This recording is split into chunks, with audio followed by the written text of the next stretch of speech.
ನಮಸ್ತೆ ವೀಕ್ಷಕರು, ವಿರಾಟ್ ನ್ಯೂಸ್ ಚಾನಲ್ಗೆ ನಿಮ್ಮೆಲ್ಲರಿಗೂ ಸ್ವಾಗತ.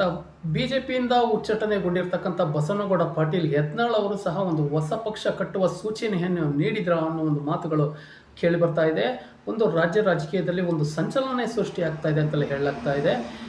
ಏನದು ಒಂದು ಹೊಸ ಪಕ್ಷ ಕಟ್ಟುವ ಒಂದು ಸೂಚನೆಯನ್ನು ನೀಡಿದ್ದಾರೆ ಯತ್ನಾಳ್ ಅವರು ಅಂತ ನೋಡ್ಕೊಂಬರೋಣ ವೀಕ್ಷಕರೇ. ಅದಕ್ಕೂ ಮುಂಚೆ ನಮ್ಮ ಚಾನಲ್ನ ನೀವು ಸಬ್ಸ್ಕ್ರೈಬ್ ಮಾಡಿಲ್ಲ ಅಂದರೆ ದಯವಿಟ್ಟು ಸಬ್ಸ್ಕ್ರೈಬ್ ಮಾಡ್ಕೊಳ್ಳಿ ಮತ್ತು ಬೆಲ್ ಬಟನ್ ಮೇಲೆ ಕ್ಲಿಕ್ ಮಾಡಿ. ಹೌದು ವೀಕ್ಷಕರೇ, ಭಗವಾ ಜಂಡ ಪಕ್ಷ ಕಟ್ಟುವ ಸೂಚನೆಯನ್ನು ನೀಡಿದ್ದಾರೆ ಯತ್ನಾಳ್ ಅವರು. ರಾಜ್ಯದಲ್ಲಿ ಒಂದು ಹೊಸ ಸಂಚಲನವೇ ಸೃಷ್ಟಿಯಾಗಿದೆ ಈ ಒಂದು ಮಾತುಗಳಿಂದ. ಬಿಜೆಪಿಯಿಂದ ಉಚ್ಚಾಟನೆಗೊಂಡಿರುವ ರಾಜ್ಯದಲ್ಲಿ ಒಂದು ಅಪಾರ ಜನಬೆಂಬಲವನ್ನು ಸಹ ಪಡೆದಿರ್ತಕ್ಕಂಥ ಬಸವನಗೌಡ ಪಾಟೀಲ್ ಯತ್ನಾಳ್ ಅವರು ಇದೀಗ ಹೊಸ ಬಾಂಬನ್ನು ಸಹ ಸಿಡಿಸಿದ್ದಾರೆ. ಈ ಬಾರಿ ಯತ್ನಾಳ್ ಅವರ ಹೇಳಿಕೆಯಿಂದ ರಾಜ್ಯ ರಾಜಕೀಯದಲ್ಲಿ ಒಂದು ಭಾರೀ ಸಂಚಲನ ಸೃಷ್ಟಿಯಾಗಿದೆ. ಬಿಜೆಪಿ ಸೇರಿಕೊಳ್ಳಲಿದ್ದಾರೆ, ಭಗವಾ ಜಂಡ ಪಕ್ಷ ಕಟ್ಟುವುದಾಗಿ ಸಹ ಬಸವನಗೌಡ ಪಾಟೀಲ್ ಯತ್ನಾಳ್ ಅವರು ಸಹ ಒಂದು ಎಚ್ಚರಿಕೆಯನ್ನು ಸಹ ನೀಡಿದ್ದಾರೆ. ನನ್ನ ನೇತೃತ್ವದಲ್ಲೇ ಸರ್ಕಾರ ರಚನೆಯಾಗಲಿದೆ. ಕರ್ನಾಟಕದಲ್ಲಿ ಯೋಗಿ ಆದಿತ್ಯನಾಥ್ ಮಾದರಿಯ ಒಂದು ಬುಲ್ಡೋಸರ್ ಸರ್ಕಾರ ಆಡಳಿತ ನಡೆಸಲಿದೆ ಅಂತಂದು ಯತ್ನಾಳ್ ಅವರು ಒಂದು ಎಚ್ಚರಿಕೆಯನ್ನು ಸಹ ಕೊಟ್ಟಿದ್ದಾರೆ. ಇನ್ನು ಹೊಸ ಪಕ್ಷ ಕಟ್ಟುವ ಒಂದು ಎಚ್ಚರಿಕೆಯನ್ನು ಕೊಟ್ಟಿದ್ದಾರೆ. ಬಾಗಲಕೋಟೆ ಜಿಲ್ಲೆಯನ್ನು ರಬಕವಿ ಬನಹಟ್ಟಿ ತಾಲೂಕಿನ ಮದಬಾವಿ ಗ್ರಾಮದಲ್ಲಿ ಮಾತನಾಡಿದ ಯತ್ನಾಳ್ ಹೊಸ ಪಕ್ಷ ಕಟ್ಟುವ ಸೂಚನೆಯನ್ನು ನೀಡಿದ್ದಾರೆ. ಇನ್ನು ರಾಜ್ಯದಲ್ಲಿ ಹಣ ಬಲದಿಂದ ಚುನಾವಣೆ ನಡೆಯುವುದಿಲ್ಲ. ಕಾರಣ, ಈಗಾಗಲೇ ಹಣ ಪಡೆದು ಹಲವು ಚುನಾವಣೆಗಳು ನಡೆದಿದೆ.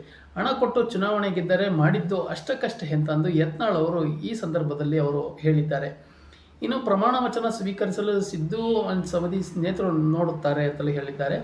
ಸಿದ್ದು ಅಣ್ಣ ಸವದಿ ಅವರು ನಮ್ಮನ್ನು ತೆಗೆದುಕೊಳ್ಳದಿದ್ದರೆ ನಮ್ಮದೇ ಹೊಸ ಭಗವಾ ಜಂಡ ಪಕ್ಷ ಒಂದು ರಚನೆಯಾಗುತ್ತದೆ. ನಾನೇ ಸರ್ಕಾರ ರಚನೆ ಮಾಡುತ್ತೇನೆ. ಟಿವಿಯಲ್ಲಿ ನಮ್ಮ ಪ್ರಮಾಣ ವಚನ ಸ್ವೀಕಾರ ಸಮಾರಂಭ ಸಿದ್ದು ಸವದಿ ನೋಡುತ್ತಾರೆ ಅಂತಂದು ಯತ್ನಾಳ್ ಅವರು ಈ ಸಂದರ್ಭದಲ್ಲಿ ಹೇಳಿದ್ದಾರೆ. ಇನ್ನು 11 JCPಗಳ ಪೂಜೆ ಅಂತಲೇ ಹೇಳಿದ್ದಾರೆ. ನನ್ನ ನೇತೃತ್ವದಲ್ಲಿ ರಚನೆಯಾಗುವ ಸರ್ಕಾರದಲ್ಲಿ ಪ್ರಮಾಣ ವಚನ ದಿನದೇ 11 JCPಗಳ ಒಂದು ಪೂಜೆಯನ್ನು ಸಹ ನಾನು ಮಾಡ್ತೇನೆ. ದೇಶದ ವಿರುದ್ಧ ಮಾತನಾಡಿದರೆ ಉತ್ತರ ಪ್ರದೇಶದ ಯೋಗಿ ಆದಿತ್ಯನಾಥ್ ಅಣ್ಣನವರ ರೀತಿಯ ಒಂದು ಕ್ರಮವನ್ನು ಸಹ ಕೈಗೊಳ್ತೀನಿ ಅಂತಂದು ಯತ್ನಾಳ್ ಅವರು ಈ ಸಂದರ್ಭದಲ್ಲಿ ಸಹ ತಿಳಿಸಿದ್ದಾರೆ. ಇನ್ನು ನಮ್ಮದು ಯೋಗಿ ಮಾದರಿಯ ಬುಲ್ಡೋಸರ್ ಸರ್ಕಾರ ಎಂದು ಯತ್ನಾಳ್ ಅವರು ಹೇಳಿದ್ದಾರೆ. ಅಭಿವೃದ್ಧಿಗೂ JCB ಬೇಕು ಮತ್ತು ಚಾನಲ್ ಸೇರಿದಂತೆ ವಿವಿಧ ಕಾಮಗಾರಿಗಳಿಗೂ ಸಹ JCB ಅವಶ್ಯಕತೆ ಇರುತ್ತದೆ ಎಂತಂದು ಯೋಗಿ ಮಾದರಿಯ ಬುಲ್ಡೋಸರ್ ಸರ್ಕಾರ ಮಾದರಿ ಎಂತಂದು ಯತ್ನಾಳ್ ಅವರು ಈ ಸಂದರ್ಭದಲ್ಲೂ ಸಹ ತಿಳಿಸಿದ್ದಾರೆ. ಇನ್ನು ಹೊಸ ಪಕ್ಷ ಕಟ್ಟಿ ಎಂತಂದು ಸೂಚನೆ ನೀಡಿದ್ದ CM ಸಿದ್ದರಾಮಯ್ಯನವರು ಅಂತಲೂ ವಿಧಾನಸಭೆಯಲ್ಲಿ ಮಾತನಾಡಿದ್ದ ನೀವೆಲ್ಲರೂ ಕೇಳಿದ್ದೇವೆ. ಇನ್ನು ಸದನದಲ್ಲಿ ಸಿದ್ದರಾಮಯ್ಯನವರು ಮಾತನಾಡುವ ವೇಳೆ ಮಧ್ಯಪ್ರವೇಶಿಸಿದ ಬಸವನಗೌಡ ಪಾಟೀಲ್ ಯತ್ನಾಳ್ ಅವರಿಗೆ ನೀವು ಬಿಜೆಪಿಯಿಂದ ಉಚ್ಚಾಟನೆಗೊಂಡಿದ್ದೀರಿ ಎಂತಂದು ಟಾಂಗನ್ನು ನೀಡಿದರು. ತಕ್ಷಣವೇ ಪ್ರತಿಕ್ರಿಯೆ ನೀಡಿದ ಬಸವನಗೌಡ ಪಾಟೀಲ್ ಯತ್ನಾಳ್ ಅವರು ಸಹ ಸಿದ್ದರಾಮಯ್ಯನವರೇ, ನಿಮ್ಮನ್ನು ದೇವೇಗೌಡರು ಸಹ ಪಾರ್ಟಿಯಿಂದ ಉಚ್ಚಾಟನೆ ಮಾಡಿದ್ದರು, ನಮ್ಮನ್ನು ಬಿಜೆಪಿಯಿಂದ ಉಚ್ಚಾಟನೆ ಮಾಡಿದ್ದಾರೆ. ಇನ್ನು ಉಚ್ಚಾಟನೆಯಾದವರು ಸಹ ಮುಖ್ಯಮಂತ್ರಿ ಆಗುತ್ತಾರೆ ಅಂತಂದು ಹಾಸ್ಯ ಚಟಕೆಯನ್ನು ಸಹ ಆರಿಸಿದ್ದಾರೆ. ಇದಕ್ಕೆ ಪ್ರತಿಕ್ರಿಯಿಸಿದ ಸಿದ್ದರಾಮಯ್ಯನವರು, ಬಸವನಗೌಡ ಪಾಟೀಲ್ ಯತ್ನಾಳ್ ಅವರೇ, ನೀವು ಒಂದು ಪಕ್ಷ ಕಟ್ಟಿ ಮುಖ್ಯಮಂತ್ರಿಯಾಗಿ ಅಂತಂದು ಸಲಹೆಯನ್ನು ಸಹ ಈ ಸಂದರ್ಭದಲ್ಲಿ ಅವರು ಕೊಟ್ಟಿದ್ದಾರೆ ಅಂತ ಗೊತ್ತಾಗ್ತಾ ಇದೆ. ಹಾಗಾಗಿ ಮುಂದಿನ ದಿನಗಳಲ್ಲಿ ಒಂದು ಹೊಸ ಪಕ್ಷ ಕಟ್ಟುವ ಒಂದು ಪ್ರಯತ್ನ ಯತ್ನಾಳ್ ಅವರದು ಮುಂದೆ ಯಾವ ರೀತಿಯ ನಿರ್ಧಾರ ಆಗುತ್ತೆ ಅನ್ನೋದು ನಾವೆಲ್ಲರೂ ಕಾದು ನೋಡಬೇಕಾಗಿದೆ ತಾನೆ.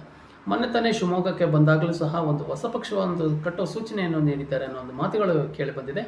ಹಾಗಾಗಿ ಈ ಒಂದು ಸಂದರ್ಭದಲ್ಲೂ ಸಹ ಯತ್ನಾಳ್ ಅವರು ಯಾವ ಒಂದು ನಿರ್ಧಾರವನ್ನು ಕೈಗೊಳ್ತಾರೆ ಮುಂದಿನ ದಿನಗಳಲ್ಲಿ, ಏಕೆಂದರೆ ಜಿಲ್ಲಾ ಪಂಚಾಯತ್ ತಾಲೂಕ್ ಪಂಚಾಯತ್ ಚುನಾವಣೆ ಬರ್ತಾ ಇದೆ. ಈ ಒಂದು ಚುನಾವಣೆ ಪ್ರತಿಕ್ರಿಯೆಯಲ್ಲಿ ಯಾವ ಒಂದು ಚುನಾವಣಾ ರಾಜಕೀಯ ತಂತ್ರ ಮುಂದುವರಿಯುತ್ತೆ ಮತ್ತು ಯತ್ನಾಳ್ ಅವರು ಬಿಜೆಪಿಗೆ ಒಂದು ಕಬ್ಬಿಣ ಕಡಲೆಯಾಗಿ ಒಂದು ಕಾಣ್ತಾ ಇದ್ದಾರೆ ಅಂತಲೂ ಸಹ ಒಂದು ರಾಜಕೀಯ ಮೂಲಗಳಿಂದ ಸಹ ಒಂದು ವಿಶ್ಲೇಷಣೆ ಮಾಡಲಾಗ್ತಾ ಇದೆ. ಹಾಗಾಗಿ ಯತ್ನಾಳ್ ಅವರ ಈ ಒಂದು ಹೋರಾಟ ಯಾವ ರೀತಿ ಮುಂದುವರಿಯುತ್ತೆ ಕಾದು ನೋಡಬೇಕಾಗಿದೆ ವೀಕ್ಷಕರೇ.